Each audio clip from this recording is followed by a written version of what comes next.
Amém? Glória a Deus, meus irmãos. Podem se sentar. Nós estamos nesses dias compartilhando uma série de mensagens acerca da volta de Jesus. Quantos aqui têm participado dessas ministrações? Levante a sua mão. Quantos aqui têm ouvido essas ministrações lá no YouTube, né? Tem estudado essa palavra? Eu quero sugerir você fazer isso. Por qual motivo, pastor? Porque são verdades que nós precisamos compartilhar. A Bíblia fala em Mateus 28, ide por todo mundo, pregai o evangelho a toda criatura. Mas a Bíblia fala também para batizar, fala também no verso seguinte, para que ele possa ensinar a guardar todas essas coisas. Então eu e você estamos aqui para ensinar. Ensinar quem? Os irmãos, a igreja, acerca dos acontecimentos que já estão à vista. Coisas que já estão movimentando os céus. E eu e você precisamos estar atentos. Quantos irmãos estão aqui comigo? Fala para a pessoa que está ao seu lado, fique atento. Essas coisas são verdadeiras.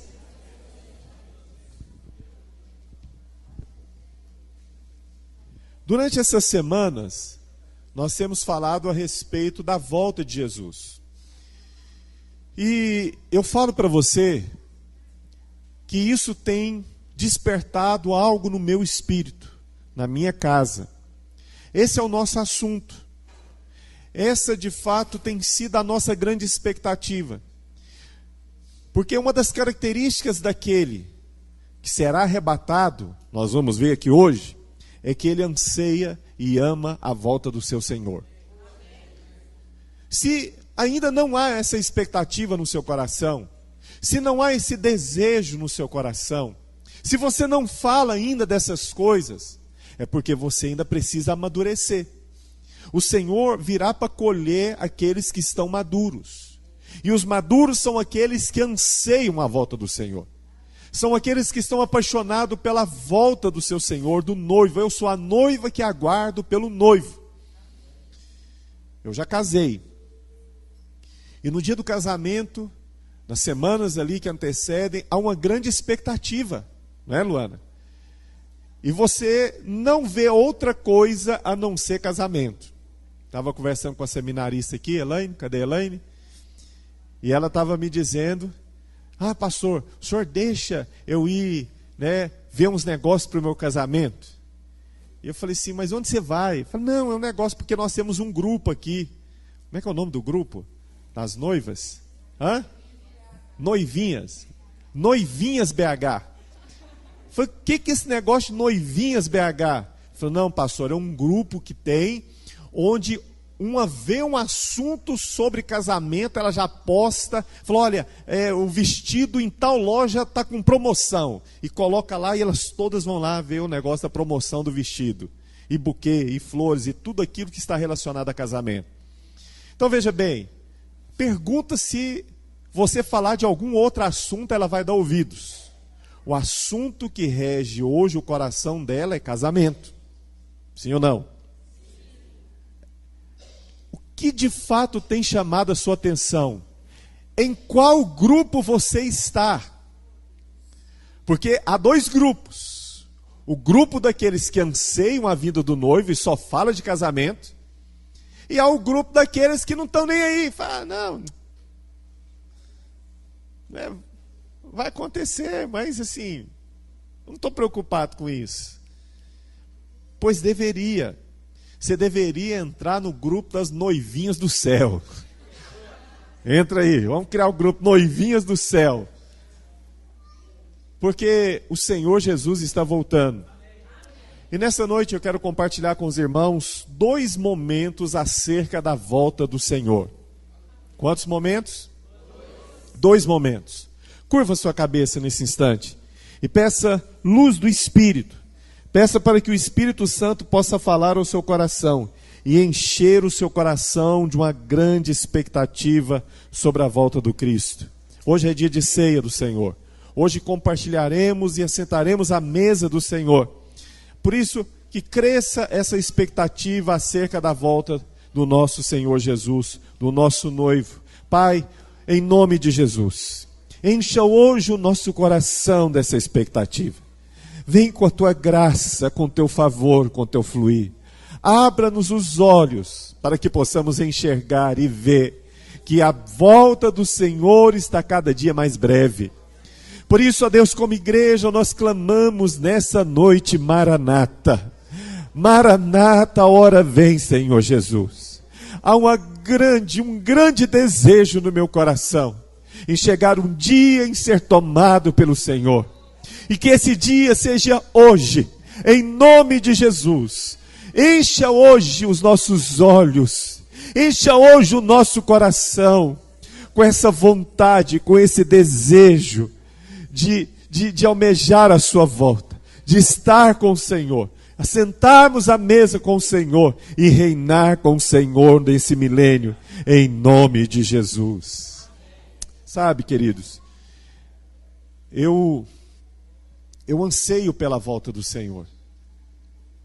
Esse mundo não é para nós. Essas coisas que estão acontecendo não são para nós.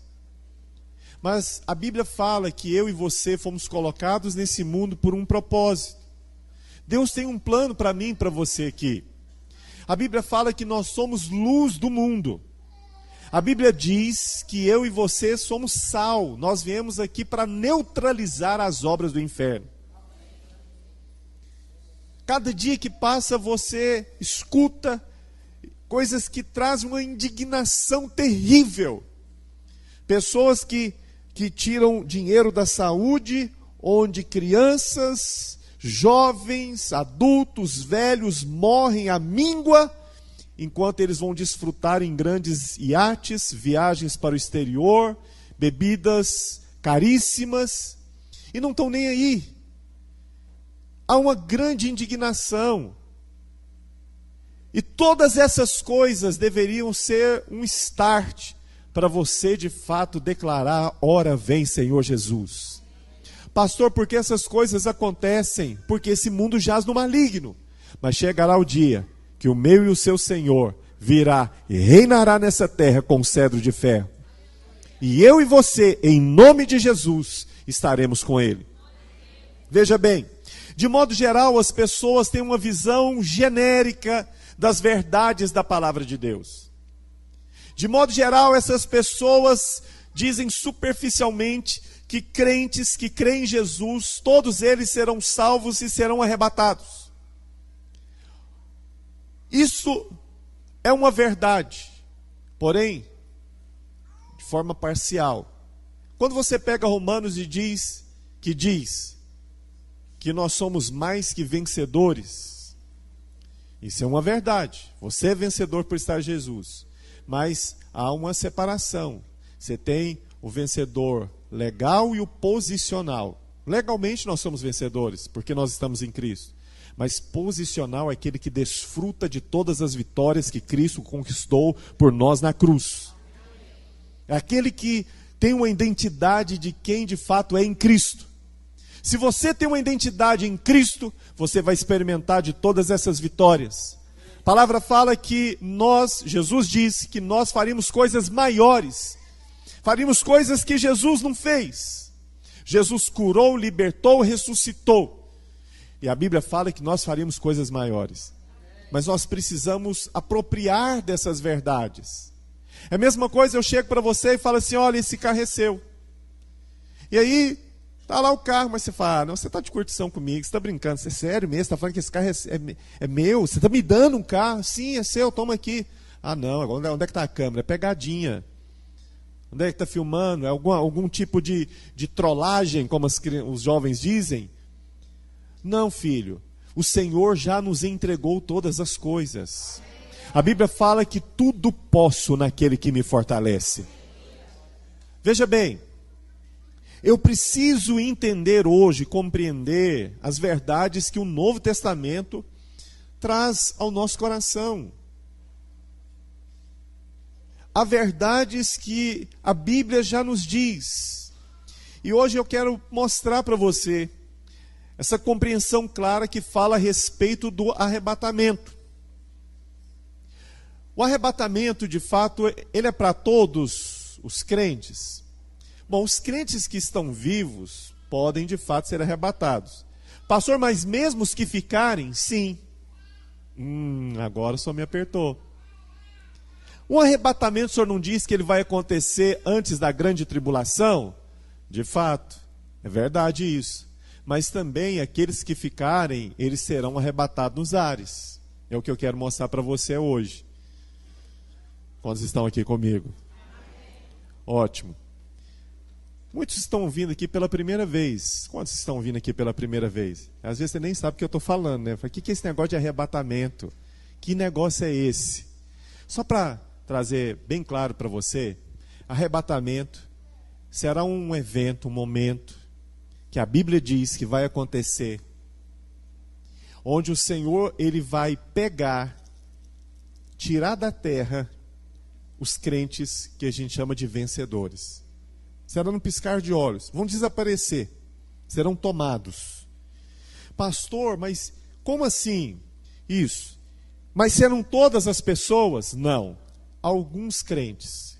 Crentes são esses. Crente é aquele que creu e confessou Jesus como Senhor e Salvador. Quem são esses que serão arrebatados? Aqueles que cumprem a vontade do Senhor. É aquele que cumpre aquilo que está escrito e determinado para a sua vida. O salmista diz que a minha vida já está escrita e determinada. Ah, pastor, mas espera aí. Minha vida está escrita e determinada? Mas, pastor, minha vida tem sido uma derrota completa. Por quê? Porque o Senhor também te deu o direito de escolha. Ele deu um negócio chamado de livre-arbítrio.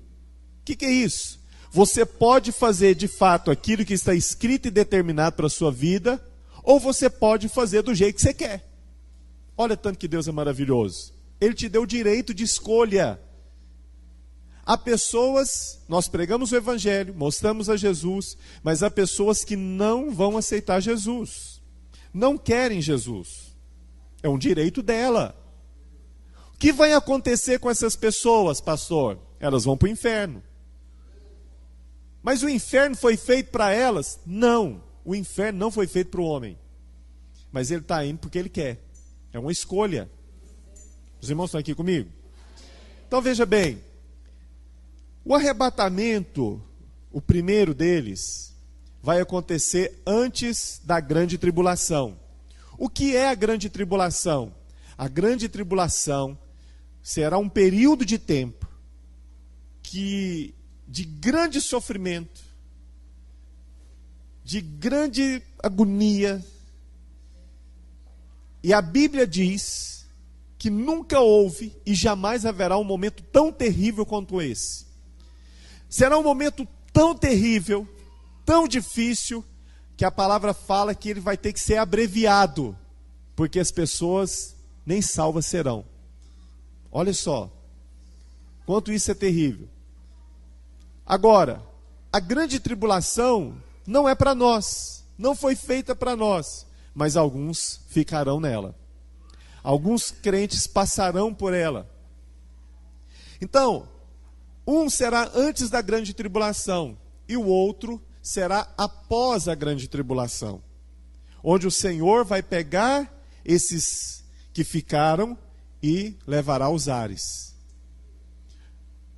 Quem são esses? São aqueles que ficaram, que não foram arrebatados primeiramente, antes da grande tribulação. Os irmãos estão aqui comigo? No decorrer da palavra você vai compreender melhor. O primeiro arrebatamento é para estarmos diante do trono. Isso é de fato um presente de Deus para aqueles que cumprem a sua vontade. Você conhece crentes que fazem coisas erradas, que fazem coisas erradas? Sim ou não? Eu conheço vários. De modo geral, o crente, ele é conhecido por um bom testemunho. De modo geral. Como assim? Quando a pessoa fala que é evangélica, geralmente as pessoas já associam ela a não beber, a não fumar, a não mentir, a não fazer coisas erradas. Estou falando de um aspecto geral. Não é desse jeito? Tanto é que quando um crente faz algo de errado, ele é questionado. Fala, mas você não é crente? Você não batizou? Por isso que as pessoas resistem tanto ao batismo. Porque ele é considerado como um crente, um evangélico. Evangélico é aquele que crê no evangélico. Crente é aquele que crê no Senhor. Só estou usando um termo mais popular para você entender. Ele é considerado como um evangélico depois do batismo. Enquanto ele não batiza, ele pode vir ao culto, ele vai à célula, ele frequenta várias coisas relacionadas, mas as pessoas ainda não consideram. Mas no dia que ele fala, vou batizar, as pessoas falam, rapaz, presta atenção, não faz isso. Você não acha que está sendo precipitado? Vai devagar, conhece primeiro, vai no culto, faz esse tal de cursão aí, que eles estão falando que você vai aprender mais sobre a Bíblia, né? Mas calma, vai devagar, você é novo demais, olha o que você está fazendo da sua vida.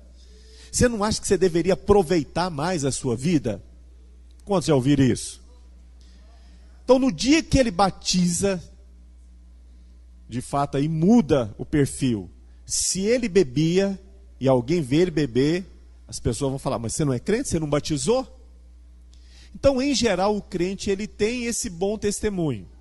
Mas, infelizmente, tem vários que não carregam esse testemunho. Não tem esse testemunho. E aprontam, e mentem, prostituem, e fazem coisas erradas de todo tipo e espécie. Mas tem aqueles que são sérios na palavra. Tem aqueles que de fato investem a sua vida na palavra. Tem aqueles que de fato eles querem o Senhor. E vão para a célula, e vêm para o culto. E aí até recebe uma outra conotação. Falei, você está bitolado. Você virou um crente bitolado. Vai devagar. Você está fanático. Você vai morar na igreja agora. Quantos já ouviram isso? Muito bem. Nós temos então dois tipos de pessoas. Dois tipos de crente. Eles receberam a Cristo. Eles aceitaram a Cristo como seu Senhor e Salvador, mas vivem vidas diferentes. Ou vem até no culto, mesmo que seja em dia de ceia. Às vezes ele vem mais por um desencargo de consciência. Fala, não, preciso no culto, pequei demais essa semana e eu vou, né? Vou lá, aleluia, glória a Deus, levanta a mão, dou um glória a Deus, um aleluia, e a semana vou de novo para o pecado. Quer dizer, continua errando novamente. Você acha que Deus, que é considerado e tem o nome de justo, vai dar a mesma medida para os dois? Sim ou não? São filhos, Deus ama. Eles não vão mais para o inferno. Todavia, haverá uma distinção. Qual é essa distinção? A primeira delas está ligada ao arrebatamento. Esses que vivem uma vida desregada, uma vida mundana, eles ainda vão permanecer nessa terra, porque eles amam essa terra ainda. Eles não se desconectaram das coisas terrenas. As raízes nesse mundo ainda são profundas. Eles amam essa terra. Vou te dar um exemplo. Está tendo um jogo agora. Tem alguma coisa de você torcer para algum time desse? Não. Mas quando o jogo fala mais alto do que uma reunião como essa, é porque você ama mais o mundo do que o Senhor. Quantos estão aqui comigo? Se um convite para uma festa é mais forte no seu coração do que uma reunião de célula ou de culto, é porque você ama mais esse mundo ainda. Eu estou te dando algumas coisas simples para você compreender. Então, se de fato nós temos dois tipos de pessoas, aqueles que vivem intensamente o Senhor e aqueles que de fato vivem uma vida relaxada. Esses que vivem uma vida relaxada, eles vão permanecer nessa terra por mais um tempo. 2 tempos e metade de um tempo. É o que a Bíblia diz. Ou 42 meses. Ou 3 anos e meio. Por quê? Quando esses crentes que nós vamos colocar aqui como vencedores, esses que cumprem a palavra, que querem fazer a vontade de Deus e que servem, enfim, eles são chamados de vencedores, tá bom? Para a gente falar de uma maneira didática. E aqueles que vivem uma vida relaxada, vamos colocar como crente derrotado. Os crentes vencedores serão tomados, porque a Bíblia fala que eles estão maduros, eles entenderam o propósito. Eles são como o trigo maduro. O trigo, quando ele amadurece, ele dobra, ele cai, e as suas raízes se desconectam da terra. Então, ou seja, ele morreu para esse mundo, ele morreu para essa terra. Então, se ele não morrer, não tem como ele frutificar. Então, se o trigo está maduro, o Senhor colhe, mas ainda tem aquele mais verde, que está com as raízes ainda firmes. Então esse ainda não é tempo da colheita. Chegará? Sim, a Bíblia fala que vai chegar o tempo da ceifa. O Senhor vai vir com a foice e vai ceifar os seus, que é a segunda vinda, que vai acontecer depois do arrebatamento, depois da grande tribulação, perdão. O final dos tempos vai ser contado a partir desse evento chamado arrebatamento, onde o Senhor vai tomar nos céus esses crentes vencedores. Eu quero ser bem didático com você, irmãos. Pastor, o senhor está sendo muito repetitivo, mas esse é o meu papel como professor e pastor, é repetir, é inculcar a palavra. Então ele vai ser tomado, e vai começar o que a Bíblia fala da última semana de uma profecia chamada profecia das 70 semanas de Daniel, que é a última semana. E ela vai começar a contar a partir desse arrebatamento. Muitos irão sumir. Eu queria passar um vídeo, nosso projetor não está, mas vou ver se eu consigo. Cadê o Lucas José? Vamos ver se a gente consegue, Divino, colocar isso para a gente mandar no WhatsApp. Depois eu te passo para você receber no seu WhatsApp. Dá temor, eu passei na minha célula. Houve silêncio no céu. Ficaram aterrorizados. Houve um temor. Porque num culto como esse aqui, de repente, pum, no estalar de dedos, no estalo, como um relâmpago, muitos irão desaparecer, e em nome de Jesus esse microfone vai cair no chão. Mas alguns vão ficar. E quando você vê os seus irmãos indo embora e você ficando, aí você vai amadurecer. Por isso que será arrebatado na segunda vez. Olha aqui para mim. Veja bem, são dois eventos distintos. Você pode ler isso depois em Apocalipse 12. Nós vamos ministrar sobre Apocalipse 12. Geralmente é um trecho da palavra que muitos não querem falar porque talvez não tenham um entendimento, revelação.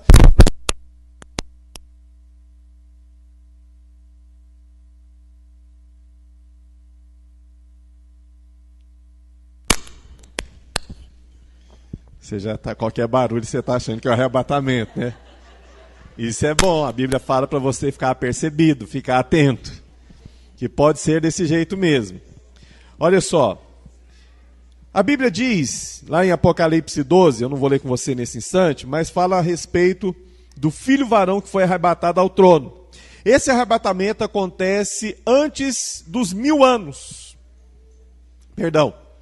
Acontece antes dos 1260 dias, ou 42 meses, ou um tempo, 2 tempos e metade de um tempo, como a Bíblia fala. Mas no fim da grande tribulação, quando Jesus vier, ele arrebatará os santos que permanecerem para encontrar com ele nos ares. Eu preciso te dizer isso. Se você ficar, não for arrebatado, espere o Senhor, que ele virá e vai te levar também. Os irmãos estão aqui comigo? Ah, pastor, eu quero ir, eu também quero que você vá. O senhor tem certeza que o senhor vai? Fala, eu estou fazendo tudo para ir. Porque você pode perder isso, irmão. É por isso que nós precisamos estar vigilantes, atentos. Às vezes, quando você está num lugar público, no centro da cidade. Você pega o seu celular aí de X mil reais, num ponto de ônibus, e vai falar normalmente? Pois é, aleluia. Praça 7, você está lá, mostrando. Você vai fazer isso? Se o celular toca, você põe até no silencioso, não é? Por quê? Você está vigilante para que não venha e roubem o seu celular. Não é qualquer lugar que você atende, porque é um lugar perigoso. Nós precisamos também estar vigilantes quanto à vinda do nosso Senhor, porque a Bíblia diz que ele virá como ladrão. Não é que ele seja ladrão, ele virá como ladrão, para tomar aquilo que é precioso e valioso, que são os vencedores. Quantos vencedores nós temos aqui? Se não é, agora você é, né? Veja bem, então são dois eventos distintos. Um é o arrebatamento dos vencedores, o outro é o arrebatamento da maioria dos crentes para os ares. Vou explicar melhor. Um acontecerá antes da grande tribulação, o outro acontecerá depois dela. O que vai acontecer antes da grande tribulação não tem sinais. É como ladrão, ninguém sabe o dia e nem a hora. Fala para a pessoa que está ao seu lado, ninguém sabe. Nem o dia, nem a hora, nem os anjos, nem o Filho, somente o Pai. Você está entendendo? Já o arrebatamento ocorrerá após ela ser... O arrebatamento ele vai ocorrer, né, e ele não será mais segredo, esse segundo. E todo olho verá, e ele será seguido por muitos sinais. O alvo do Senhor, uma vez que você é filho, uma vez que você creu e aceitou Jesus como seu Senhor e Salvador, a palavra diz que o seu nome é escrito no livro da vida. Uma vez que o seu nome está no livro da vida, ele não é mais apagado. Sendo assim, você não vai mais para o inferno. Isso é o que nós cremos. Pastor, eu creio que perde a salvação. Então, cuidado para você não perdê-la hoje. Fique em paz. Eu creio que eu não perco mais. Porque uma vez que eu sou filho, o Senhor não vai chegar na manhã que eu fiz algo de bom, falando, meu filho amado, eu te amo, você vai para o céu comigo. E aí, na hora do almoço, eu tenho uma briga com a minha esposa, e ele chega a partir de você não é meu filho mais, eu apaguei o seu nome do livro da vida. Haja página, haja borracha, e coitado do anjo que está escrevendo esse negócio. Porque tem gente que toda hora ele está perdendo a salvação. Aí perde a salvação, né? Aí o anjo apaga o nome dele. E aí, de repente, ele é salvo de novo, porque ele fez umas boas obras. E aí ele vai e coloca o nome dele. Olha só, isso aí está relacionado a você. Significa que a salvação depende de você. É das suas obras. E não da obra que Cristo fez lá na cruz. Porque a obra que Cristo fez lá na cruz, você não precisa mais fazer nada. Quando você diz que você perde a salvação, ganha a salvação, perde a salvação, fiz coisa boa, estou salvo, fiz coisa errada, perdi a salvação, fiz coisa boa de novo. Isso é merecimento. Você está andando baseado no seu merecimento e não naquilo que Cristo fez lá na cruz. Então olha só, o nome está escrito no livro da vida. Se o seu nome está escrito no livro da vida, você é filho, amado. O Senhor te ama. E Ele te ama tanto que Ele quer que você seja um filho maduro. O alvo de todo pai é que o filho seja maduro. Esses dias eu e minha esposa conversando, e aí a minha irmã, descobri essa semana que está grávida. 14 anos depois, a minha sobrinha está com 14 anos.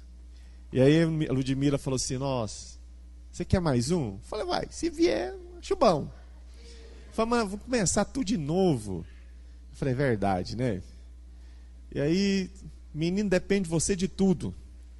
Os meus dependem, mas já consegue tomar banho sozinho, troca de roupa sozinho, faz um monte de coisa só. Porque eles estão amadurecendo. E vai chegar o momento, se o Senhor Jesus não voltar até lá, Eles vão crescer, vão estudar, vão casar e terão seus filhos e sua família. Não vão depender de mim para isso. O alvo do Senhor é que os filhos amadureçam e que cheguem à plenitude de Cristo. Esse é o propósito, que você seja igual, tal como Ele é. Quantos estão aqui comigo? Senhor, me dê graça. Veja bem, então, o primeiro arrebatamento é o arrebatamento dos crentes vencedores. A volta de Jesus será definitivamente antes do milênio. O que é o milênio? Não sei se eu falo para você hoje ou você vem no próximo domingo para eu te contar. Eu vou dar palhinha para você. A Bíblia diz que Jesus virá para reinar. Eu sei que você quer ir para o céu. E você vai ser arrebatado, mas você vai reinar aqui na terra. Porque Ele vai vir para reinar nessa terra. Por qual motivo? Porque a Bíblia fala que esse mundo jaz no maligno. Por conta do pecado lá de Adão. E Jesus vai vir para pegar de volta aquilo que é seu. As chaves já são dele, mas Ele vai vir para pegar aquilo que é seu. E eu e você, como vencedores, reinaremos com Ele nessa terra. Por quanto tempo? 1000 anos, que é o milênio. Durante 1000 anos nós reinaremos com o Senhor nessa terra. Muito bem. Então, quando vai acontecer o milênio? Após esses eventos que eu já falei para você, o arrebatamento. Nós seremos levados com o Senhor nos ares. Jesus vai vir e vai pelejar nessa terra. Satanás será preso, junto com seus demônios, o anticristo, besta e toda a sua corja. Serão presos por 1000 anos.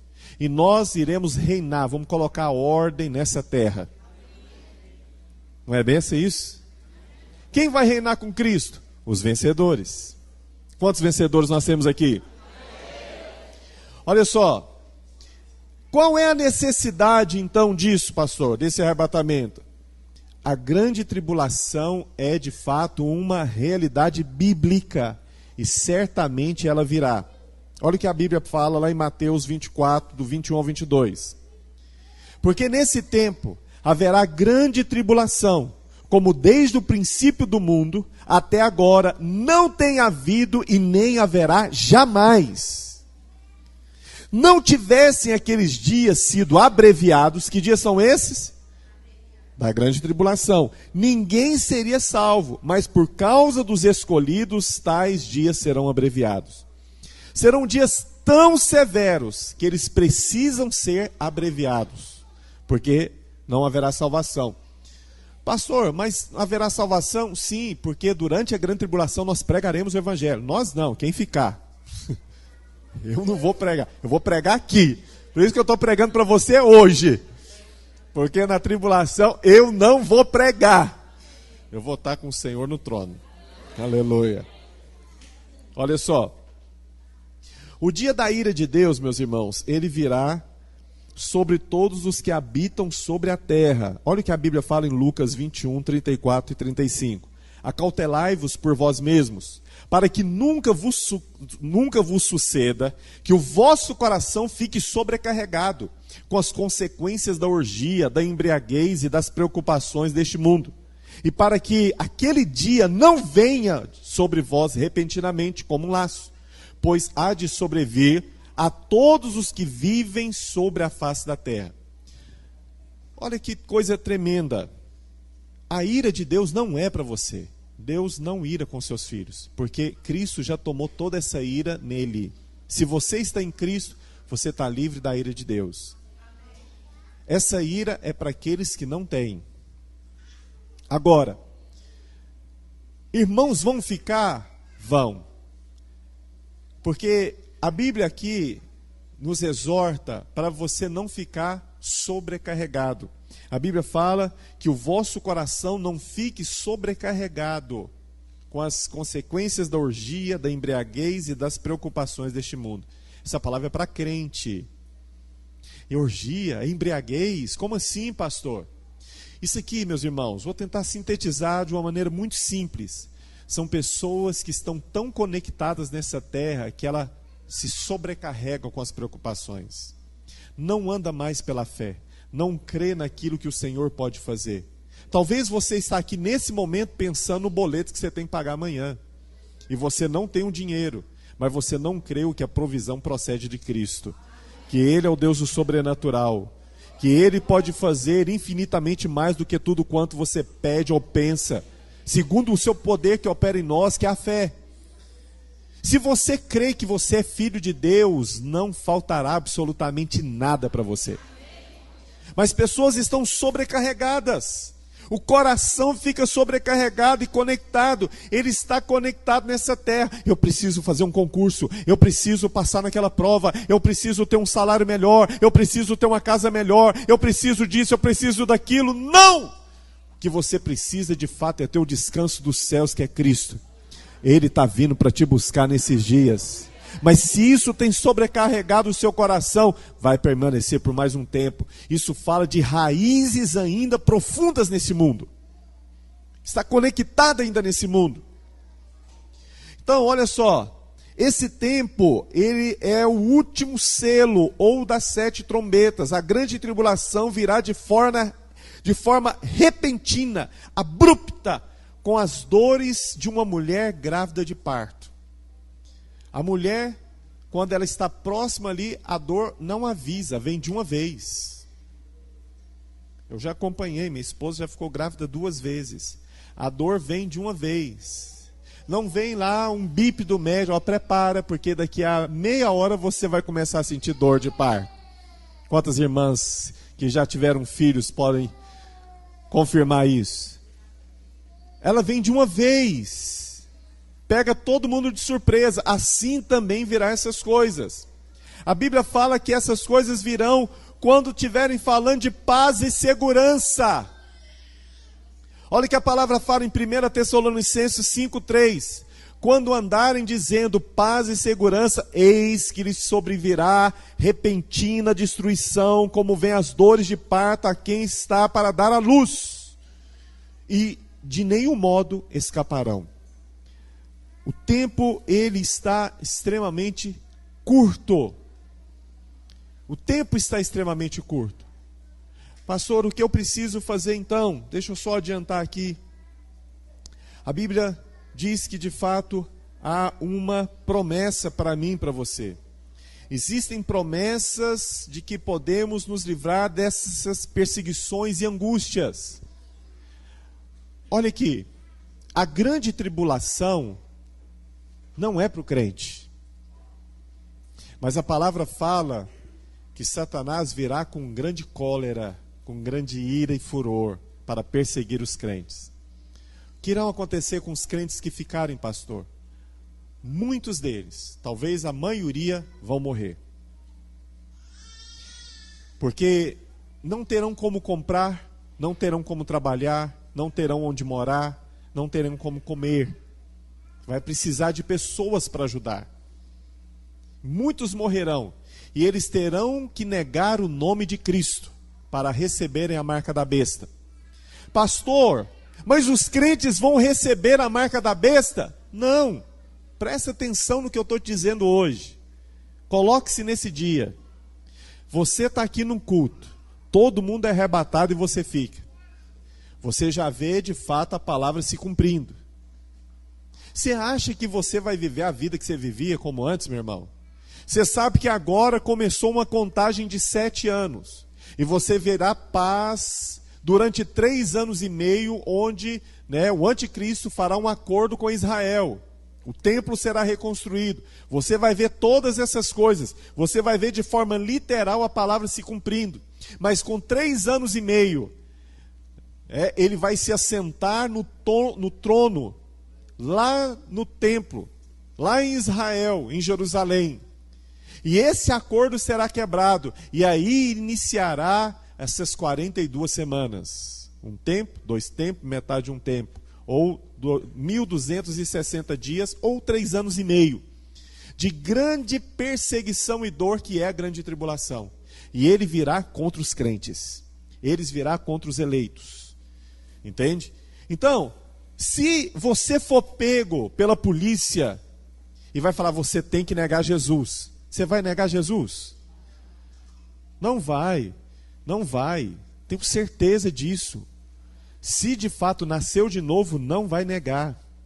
Pelo contrário, ele preferirá morrer e será mártir. Ele falou, não, eu vou morrer agora negando, né? Não vou negar coisa nenhuma, pode matar, filho. E o que vai acontecer? Aí sim, aí você vai reinar, vai virar mártir.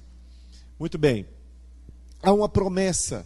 Quando essas coisas vão acontecer? Aliás, que coisas são essas? A grande tribulação. Deus tem uma promessa para os santos. Que promessa é essa, pastor? Para que de fato eu não passe por isso. Ela é condicional. O arrebatamento é condicional. A Bíblia nos ensina que nós devemos orar e vigiar e não nos embriagarmos com as preocupações deste mundo.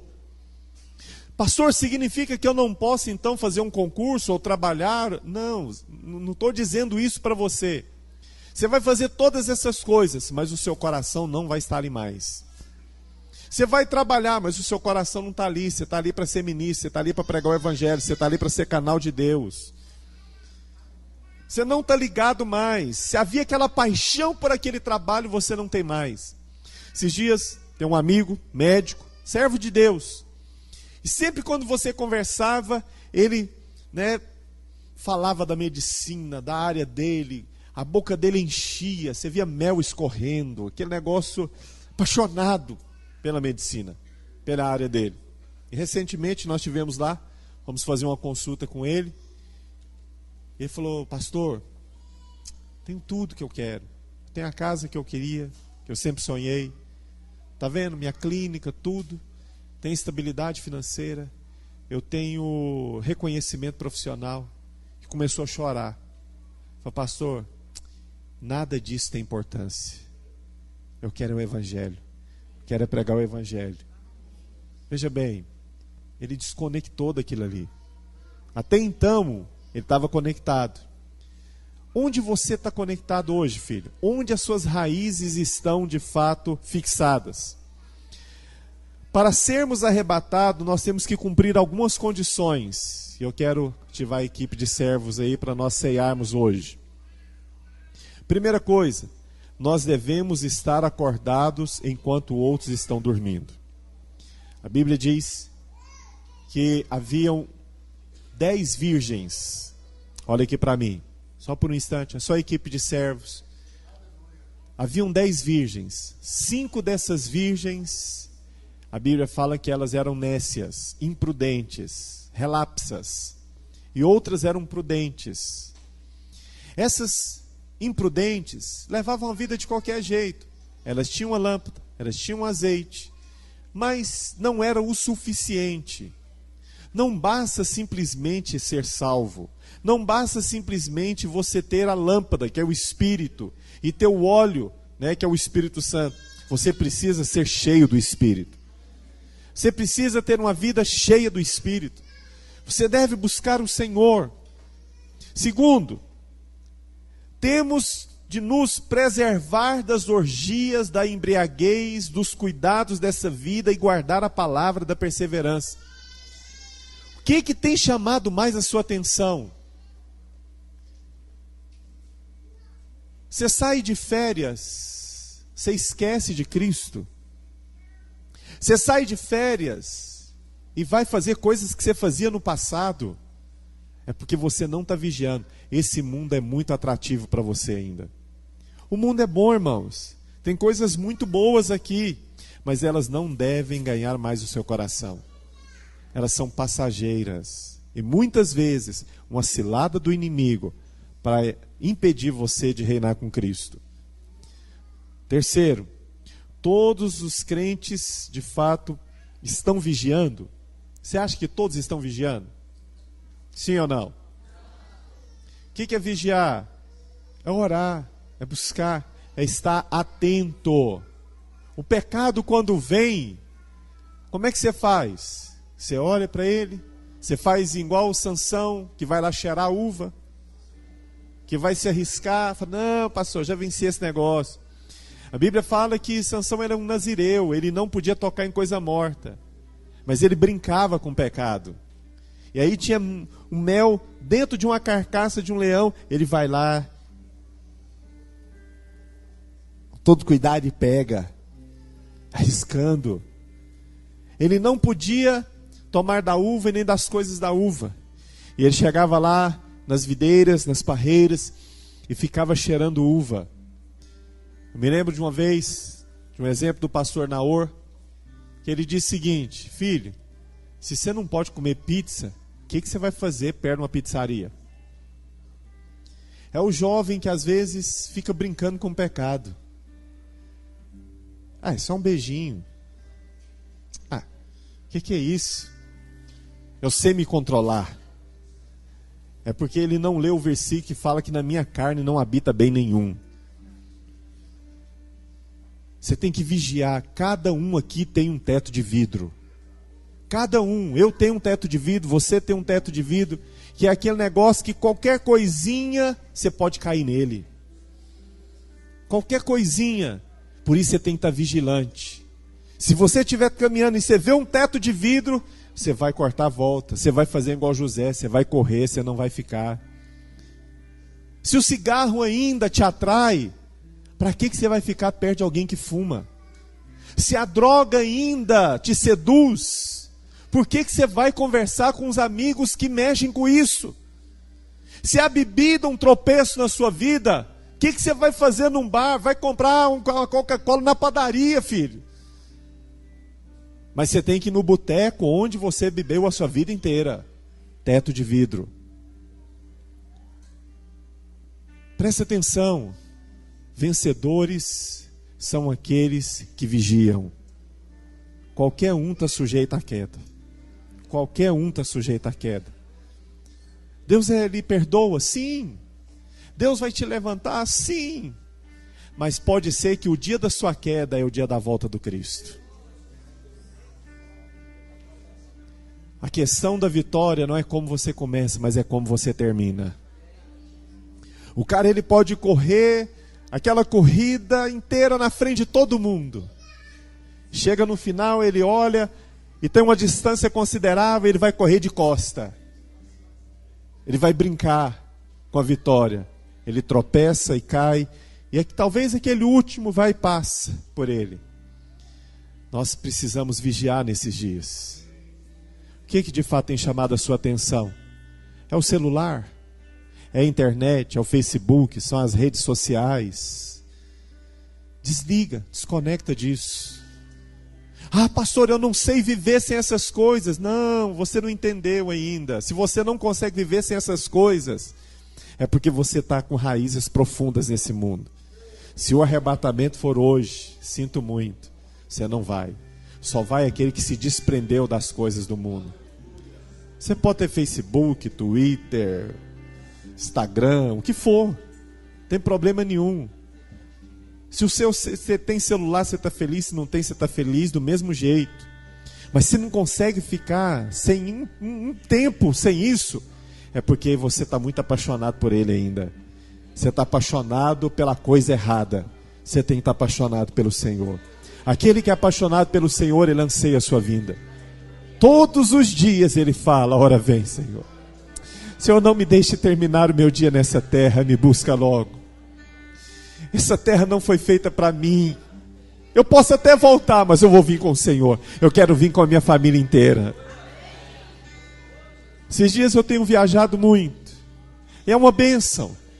Mas não há nada melhor do que quando você volta para sua casa. Sabe, filho, a nossa casa não é essa aqui. A nossa casa é lá. Eu quero ser tomado pelo Senhor e estar diante do trono dele. E a Bíblia fala que quando ele vier, a sua vinda propriamente dita, a Bíblia fala que nós viremos com ele. A palavra fala que ele virá montado num cavalo branco e na sua coxa está escrito Rei dos Reis e Senhor dos Senhores. E ao seu lado, os vencedores, que virão pelejar. E aí aqueles que ficaram na grande tribulação, ele vai chamar: agora é sua vez, venha. E todos nós nos reuniremos nos céus. E o mundo inteiro se unirá para pelejar contra o Senhor e contra seus eleitos. Essas armas nucleares hoje que você ouve apenas rumores, suposições, elas vão aparecer. Elas vão aparecer.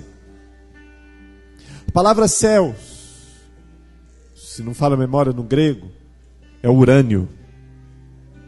Do que é feito essas bombas atômicas? Então, chegará o dia que os céus serão abalados, porque eles virão para pelejar contra o Senhor e contra os seus eleitos. Mas a palavra fala que somente com a pisada do Senhor eles vão morrer. Somente pela palavra. A Bíblia fala que no dia que chegaram no jardim, procurando Jesus para prender, quem é Jesus? Onde ele está? Ele só disse, eu sou. Todos os soldados caíram. Mas vai chegar o dia que ele vai falar algo e eles vão morrer. Mais de 200 milhões de soldados morrerão, porque eles virão para pelejar contra o Senhor. Fique de pé onde você está. A palavra do Senhor diz que enquanto ele não vem, enquanto ele nos aguarda para um grande banquete, uma mesa que está sendo preparada para mim e para você, ele diz o seguinte: eu não vou tomar mais do vinho, não vou tomar mais do fruto da vide, mas eu quero que vocês façam isso em memória de mim. E hoje é ceia do Senhor.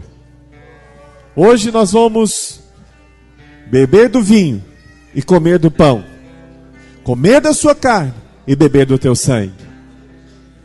Eu queria que você ficasse apercebido. Enquanto os irmãos entregam os elementos da ceia, nós vamos ministrar um cântico. Mas ore nessa hora. Pergunte para o Senhor o que você precisa hoje resolver. O que precisa hoje ser resolvido? Em nome de Jesus. Enquanto essa canção é ministrada, os elementos serão distribuídos em nome de Jesus. Nosso amigo Santo Espírito. Você que é batizado em uma igreja evangélica, mesmo que você não congregue aqui, quero convidar você a ceiar conosco. Venha aquecer os corações.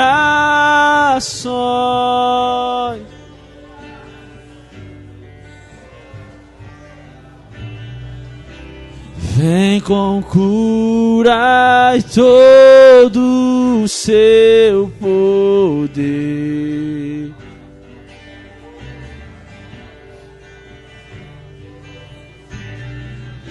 Vem manifestar o teus sinais.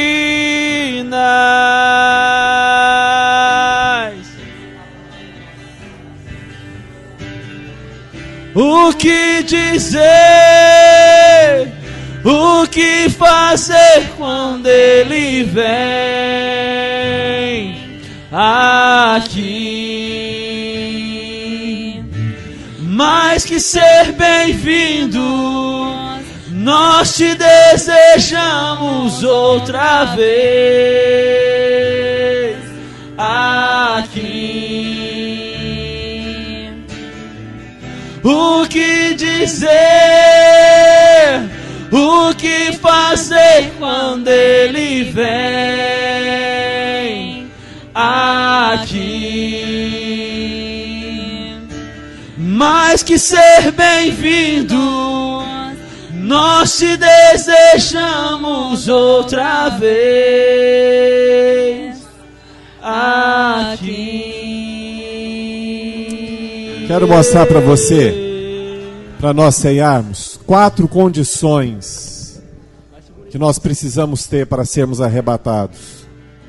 Primeira condição está lá em Lucas 21:36, que diz: vigiai, pois, a todo tempo, orando, para que possais escapar de todas essas coisas que têm a suceder, e estar de pé na presença do Filho do Homem. A primeira condição é vigiar e orar. Pastor, o senhor está querendo dizer que eu devo então vir para cá e ficar orando o tempo todo? Não, é ter uma vida de oração. Paulo nos ensina que nós devemos orar sem cessar. É de você ter uma conexão clara com o Senhor todos os dias. Tudo que você for fazer é baseado naquilo que você tem orado e falado com Cristo. Vigiar, filho, significa estar acordado em meio às trevas. Todas essas coisas estão acontecendo aí fora. É trevas, mas você tem luz. Você tem olhos para ver. E essas coisas não vão te seduzir, nem vão te enganar. Segundo, é você estar apercebido, ficar apercebido. A Bíblia fala lá em Mateus 24:40, então 2 estarão no campo, um será tomado e outro deixado. 2 estarão trabalhando no moinho, uma será tomada e deixada a outra. Portanto, vigiai, porque não sabeis em que dia vem o vosso Senhor. Mas considerai isto: se o pai de família soubesse que hora viria o ladrão, vigiaria e não deixaria que fosse arrombada a sua casa. Por isso, ficai também vós apercebidos, atentos, porque a hora em que não cuidais, o Filho do Homem voltará. Na hora do teto quebrar, é a hora que ele volta. O que significa de fato estar pronto, pastor? É você estar com a sua vida resolvida e não deixar nada inconcluso. Na prática, olha aqui para mim todos, é você estar com a sua vida arrumada e correta. Se há mágoas, resolva cada uma delas hoje. Se há demandas, sejam elas resolvidas. Se há pecados não confessados, confesse e abandone-os.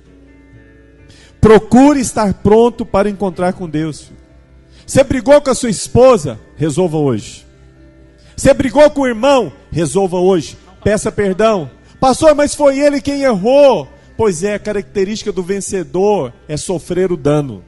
A característica do vencedor é tomar a cruz. Chega você primeiro e peça perdão. Foi ele que errou, foi ele que pecou, peça você perdão a ele. Eu quero te pedir perdão, eu fiquei magoado com você, me perdoa, eu errei. Há uma palavra que uma frase que muitos abominam, não querem falar. É a seguinte: me perdoa, eu errei. Geralmente a pessoa fala, não, você me perdoa, mas você que errou, foi você que aprontou. Eu estou pedindo perdão porque o pastor falou, mas quem errou foi você. Não, o vencedor é aquele que toma a cruz, sofre o dano, fica no prejuízo. Você está no prejuízo a olhos naturais, mas diante de Deus você será recompensado, você será galardoado. Terceira condição, ter a lâmpada acesa e estar vestido de linho finíssimo, que são os atos de justiça. A Bíblia fala em Lucas 12:35, cingido esteja o vosso corpo e acesas as vossas candeias. Sede vós semelhante a homens que esperam pelo seu Senhor, e ao voltar ele das festas de casamento, para que quando vier e bater a porta, logo lhe abram. Bem-aventurado aquele servo a quem o Senhor, quando vier, o encontrar vigilantes.